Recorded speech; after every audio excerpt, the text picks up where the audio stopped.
நீங்க தலையில பூ வைப்பீங்களா? ஏன் வைக்கிறீங்க?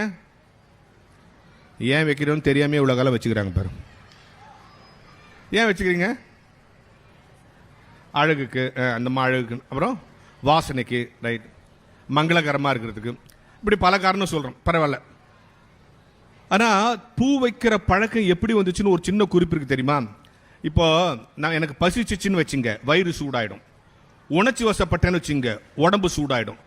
கோவப்பட்டா என்ன ஆயிடும்? மூளை சூடாயிடும். இதான் சயின்ஸ். பசிச்சா வயிறு சூடாயிடும், உணர்ச்சி வசப்பட்டா உடம்பு சூடாயிடும், கோவப்பட்டா மூளை சூடாயிடும். ஆனால் தான் கிராமத்தில் கோவக்காரனை சொல்லுவாங்க, அவன் ரொம்ப மூளை சூட்டுக்காரன்பா சொல்றோம்ல. நம்மளே சொல்றோம்ல, கோவம் வந்தா மண்டை காயுது மரியாதையா போயிடுன்றோம்ல.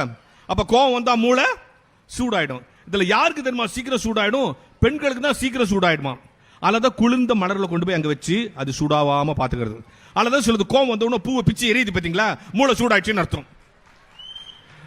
ஒருத்தர் விசில் அடிக்கிறா, இது தெரியாம நான் பூ வாங்கி கொடுக்காம இருந்தேன். இவ்வளவு பெரிய உண்மை இன்னைக்கு வந்து